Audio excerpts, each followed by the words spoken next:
Welcome back to our next session. We have with us our fantastic guest today, Kelly Ryan of Nerdy Nutrition Corporate Wellness. Welcome to the show. Thank you so much for having me on today. Absolutely. It's my pleasure. So you and I have known each other now for, it's been over a year, probably a year and a half, I suggest. We've met through some Board of Trade stuff. We've met through Techquity Plus, which we're both members of. And of course, we love both of those. And we want to talk a little bit about, you and I have taken walks together with our dogs, our furry friends, with Finn and with my Tempe in the park. And we've had lots of conversations about business. And, we're quite passionate about diversity and inclusion and about health and wellness and all these things and how they collaborate and combine. So we're going to look at our first question, getting into, if I'm a small company, do I really need a health and wellness program? And we know health and wellness is more than ping pong tables, pizza parties, kind of checking that box, right? So what are your thoughts on that? So as small companies, do I need it? What can I do to really, help my employees grow and be the better versions of themselves? I would say yes. And I'm going to preface this with, even as a company of one, you can have a health and wellness program of sorts, the fact that I eat intentionally, I go to the gym X number of days a week, I work on my mindset. These are all my own health and wellness program effectively, So no matter how big or small you are, you can have the starts of health and wellness program. It just depends on how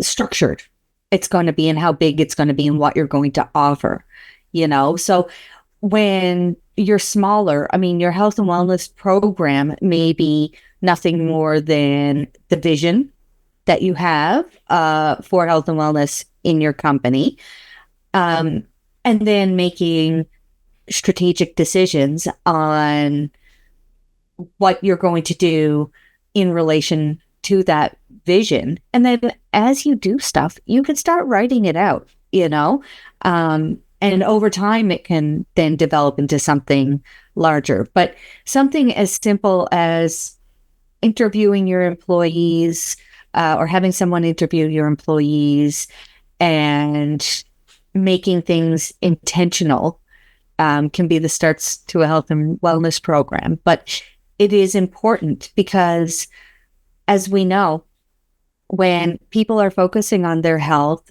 and their wellness, they're going to have more energy. They're going to feel more productive. They're going to have less absentee days, and the big one, less presentee time. And presenteeism is basically you're there in body, but not in mind. You're spending all day checking Facebook or texting or whatever, but you're not being effective, And so really, when you start concentrating on the health and wellness of your employees, your leaders, your company, you get it back tenfold. You really do. It really makes such a difference for the output of your company, as well as decreasing turnover. And there's so many benefits, but it has to be from a place of caring, not just to check a box. And don't get me wrong, I love a good game of ping pong or a good game of pool or, a slice of pizza once in a while, but that's not your health and wellness program.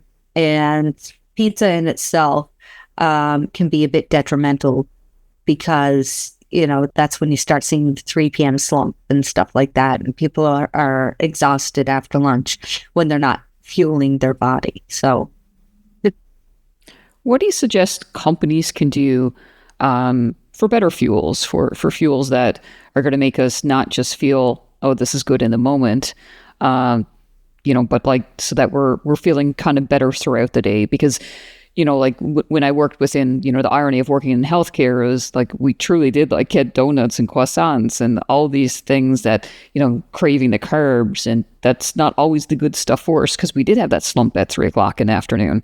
And, then it was like, okay, now we need a coffee or we need something to perk us up. So what's the thoughts around that? So everybody's different. Yes, 100%. This is the hard answer. I know. Everybody's different.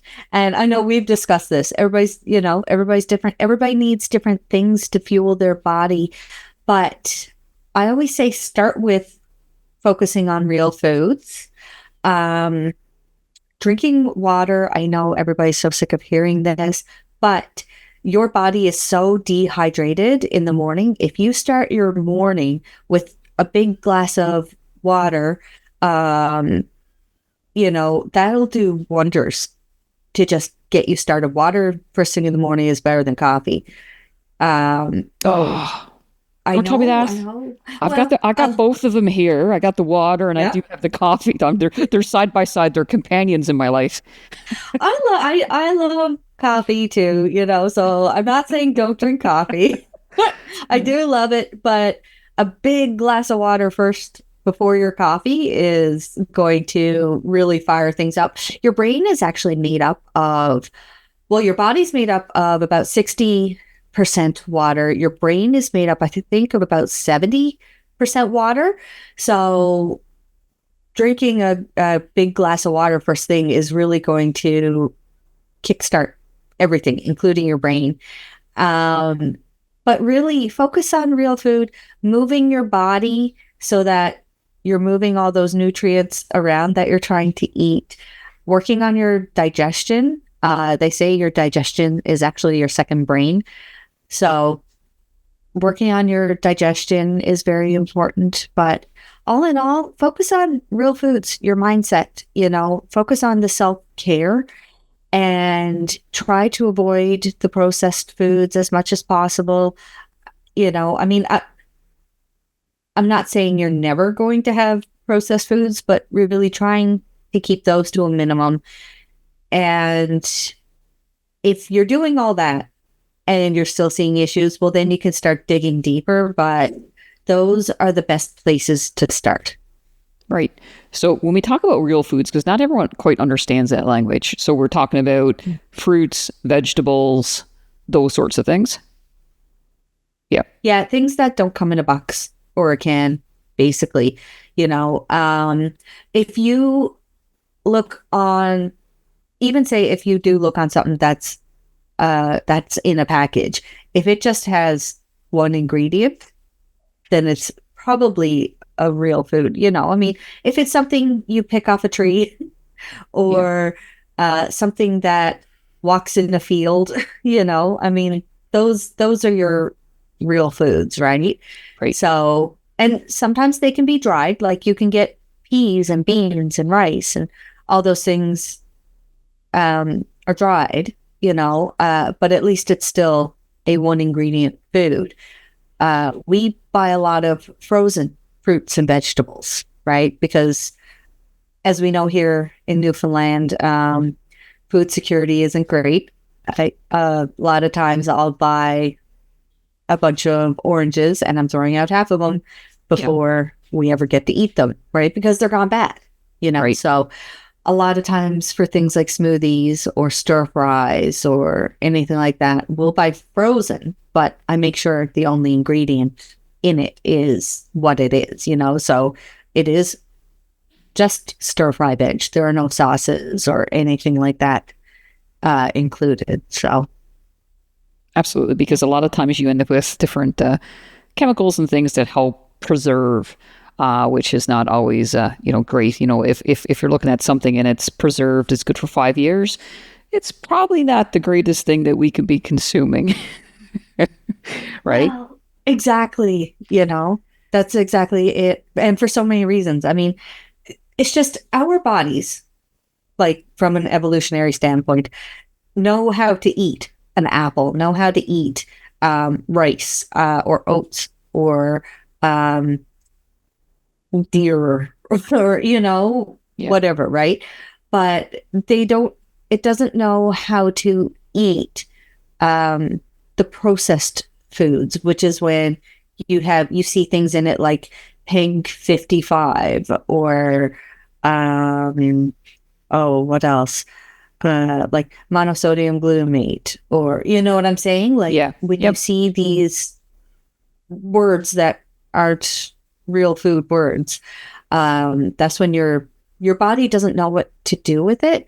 I heard a saying a number of years ago now, and it really stuck with me. It was, we have access to more food than ever. We are more fed than ever, but we're starving on a cellular level.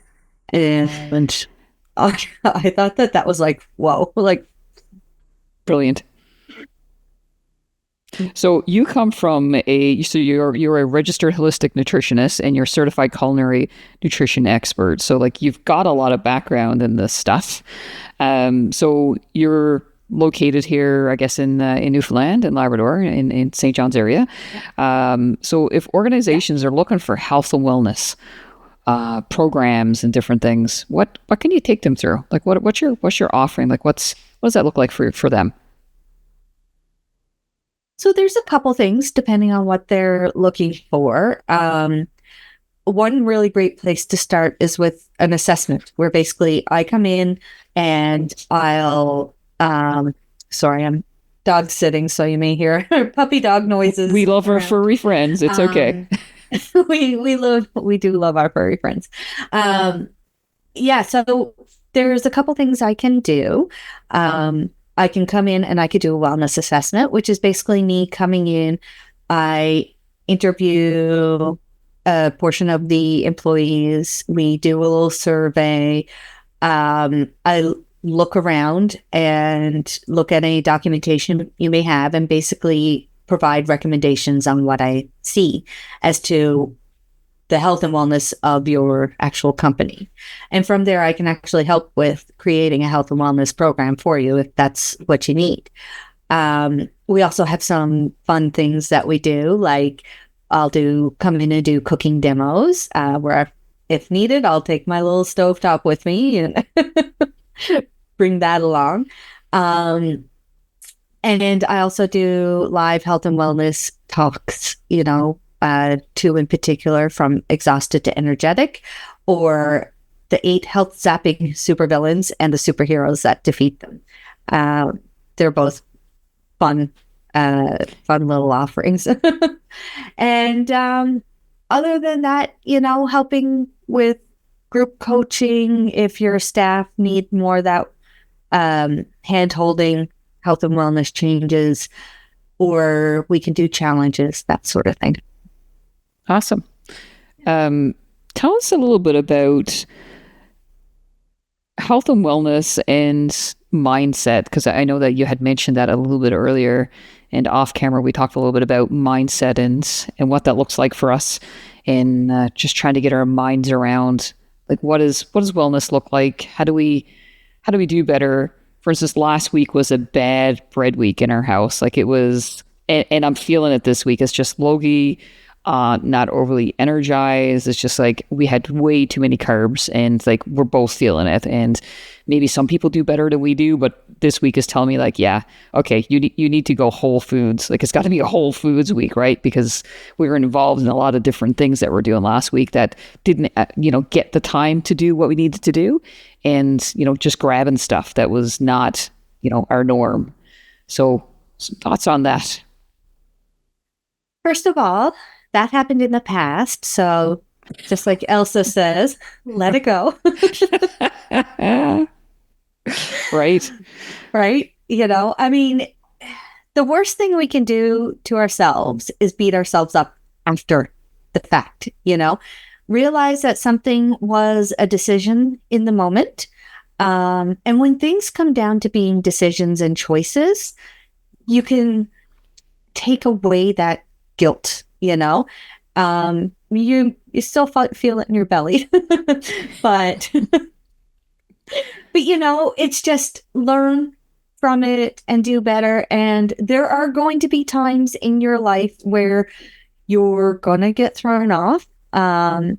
when you can plan as much as possible, that helps, but there are going to be times when life happens, I mean, sometimes when there's a death in the family and you're just in coping mode, it is what it is, right? So beating yourself up after the fact isn't going to do you any good. Now, one really interesting thing is there are a lot of nutrients that are depleted during times of stress. And so when we're stressed, we do want to try and add those into our diet as much as possible, and it's vitamins like iron,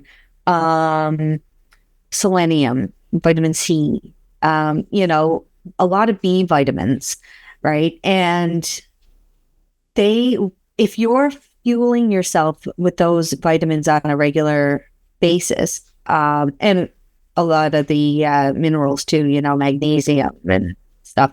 If you're fueling yourself with those on a regular basis, you're going to be more resilient during times of stress because you're not depleting yourself as much, right? So, and you eventually just kind of get into a habit, and unfortunately then when you do have a bad week for whatever reason, I don't want to say a bad week. There are no bad foods. That was poor decisions. Yes. Yeah. Well, not even poor decisions. It was a decision. I came across brie and cranberry bread loaf, which I've never had before, and it was so amazingly fantastic, but not after eating, a larger portion than what I should have. And blueberry picket and mom's desserts. It was just one of those weeks, Kelly. It was just like, hey, it's just like it's summer, it's social.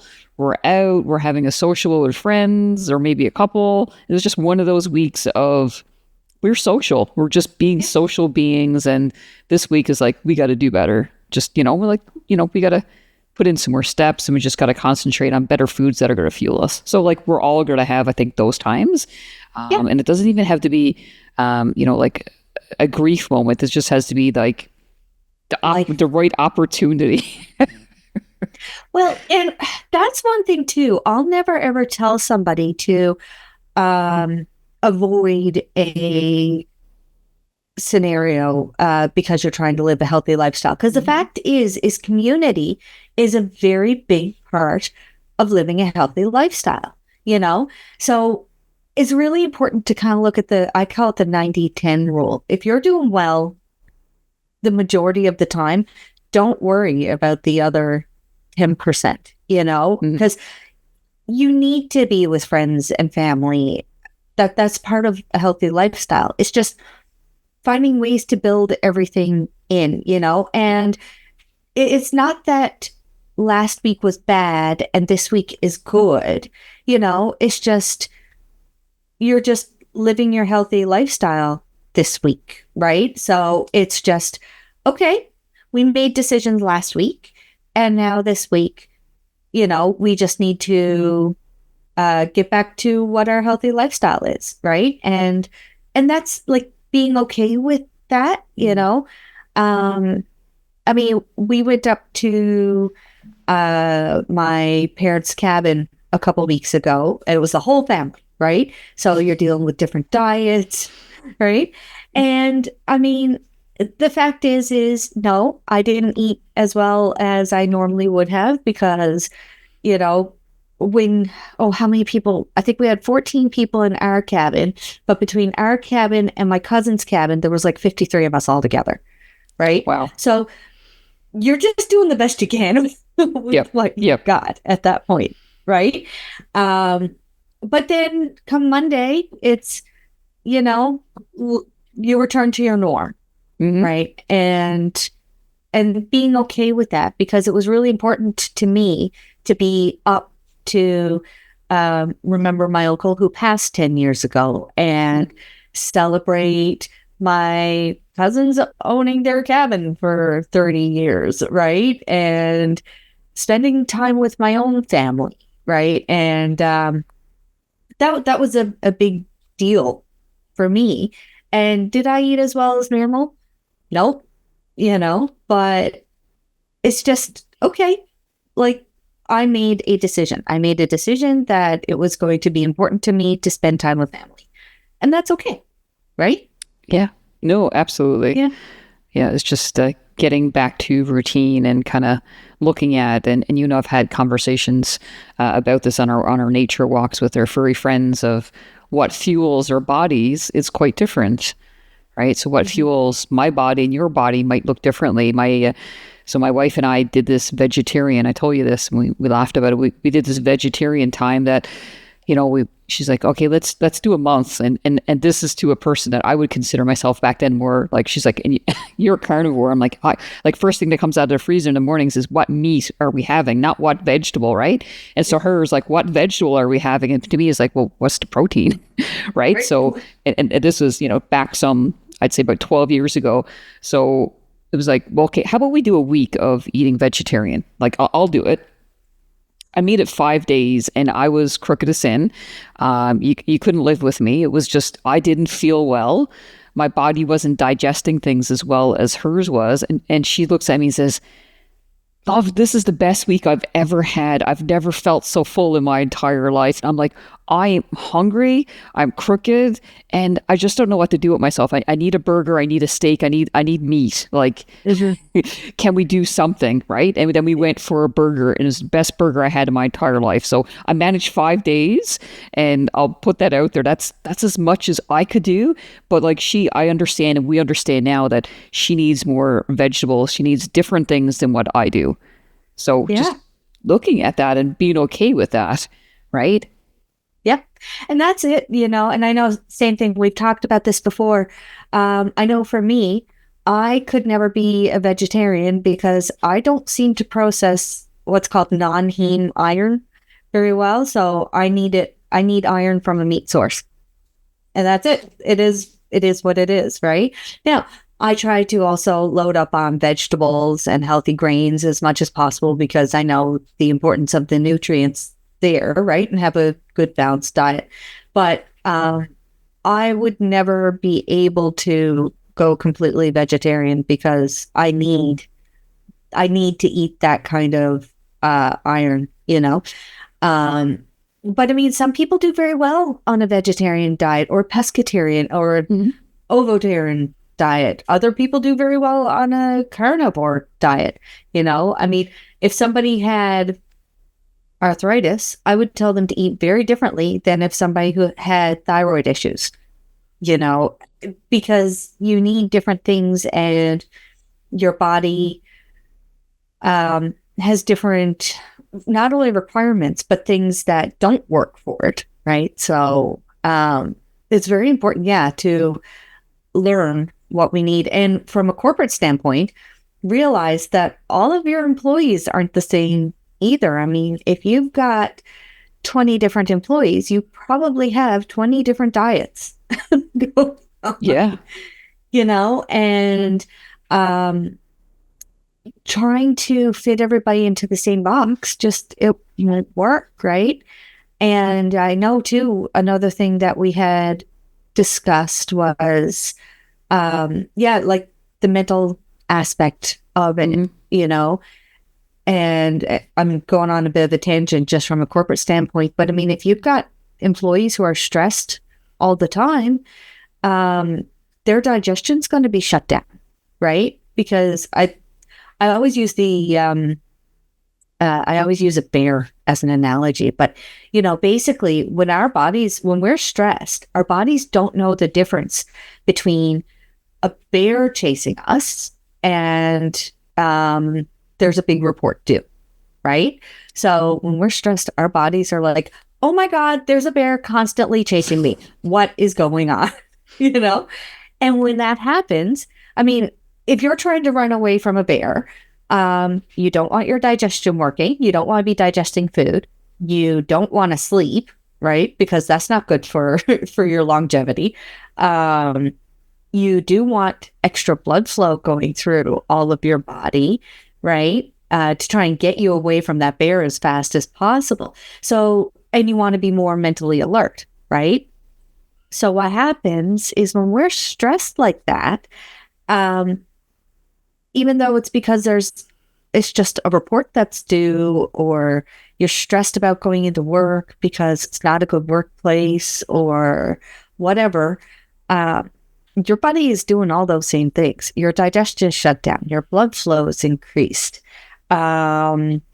Basically, anything that is not going to get you away from a bear is going to shut down, right? So you don't sleep very well. Your cortisol is increased. Your insulin's increased. And so your body does all these really weird things in order to get you away from this bear. And you're thinking, yeah, but I just have this report to do. But your mind doesn't know that. Your mind thinks, okay, every single day I come into this place and there's bears chasing me, right? So so all those wonderful nutrients you're now trying to eat, you're not digesting because you're stressed, right? So working on stress and mindset is very, very important to healthy living as well.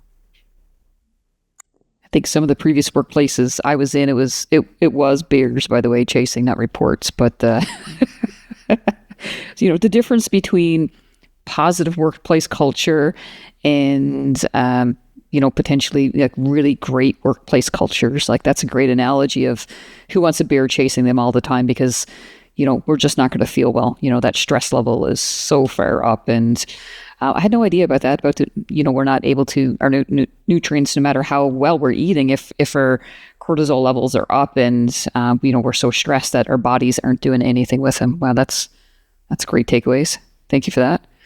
Wow. Yeah, no problem. Yeah. It really is interesting.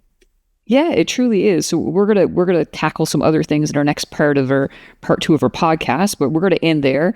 If folks want to reach out to you, how can they reach out to you? And is there anything else that you would like to add? Yeah, my website is nerdynutrition.ca. You can go check it out, or you can shoot me an email at kelly@nerdynutrition.ca. Feel free to book a call with me and we can have a chat. Fantastic. Thanks so much for joining us today. No problem. Thanks for having me on.